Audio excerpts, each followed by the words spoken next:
ചാണൂരനും മുഷ്ടികനുമായി മല്ലയുദ്ധത്തിൽ ഏർപ്പെട്ടിരുന്ന ശ്രീകൃഷ്ണനും ബലരാമനും മഥുരാ നിവാസികളിൽ അത്ഭുതവും ആശങ്കയും ഉളവാക്കി. ഇത്രയും ചെറിയ ബാലന്മാരുമായാണോ ഈ മല്ലയുദ്ധ വീരന്മാർ കൊമ്പുകോർക്കുന്നത് എന്നോർത്ത് അവരുടെ മനമാകെ ഉത്കണ്ഠ നിറഞ്ഞു.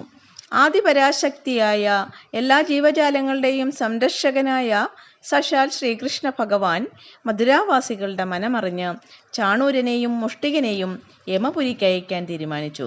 അങ്ങനെ ചാണൂരനെ ശ്രീകൃഷ്ണനും മുഷ്ടികനെ ബലരാമനും നിഗ്രഹിച്ചു. ഇത് കണ്ട കംസരാജാവ് മല്ലയുദ്ധം തുടരാൻ ആജ്ഞാപിച്ചു. അങ്ങനെ തോശാലൻ ഉൾപ്പെടെയുള്ള പ്രധാനപ്പെട്ട മല്ലന്മാരെല്ലാവരും തന്നെ കൃഷ്ണനോടും ബലരാമനോടും ഏറ്റുമുട്ടി ഇഹലോകവാസം വെടിഞ്ഞു.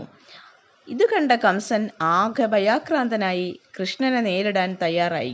അപ്പോഴേക്കും കൃഷ്ണഭഗവാൻ കംസന്റെ മേലേക്ക് ചാടി വീണ് നെഞ്ചിൽ കയറിയിരുന്ന് ശക്തമായി പ്രഹരിച്ചു. ആ പ്രഹരത്തിൽ തന്നെ കംസന്റെ ജീവൻ പോയിരുന്നു.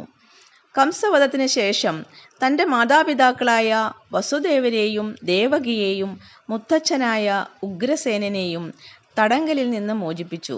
ഉഗ്രസേനനെ രാജാവായി അഭിഷേകം ചെയ്യുകയും ചെയ്തു. എല്ലാ വിദ്യകളിലും പ്രാവീണ്യം നേടാൻ വേണ്ടി വസുദേവർ തൻ്റെ പുത്രന്മാരെ ഗുരുകുലവാസത്തിനയച്ചു.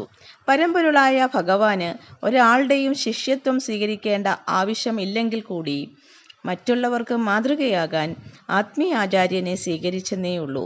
അങ്ങനെ ബലരാമനും ശ്രീകൃഷ്ണനും സാന്ദീപനി മഹർഷിയുടെ ശിഷ്യത്വം സ്വീകരിച്ച് ഗുരുകുലവാസത്തിനായി പുറപ്പെട്ടു.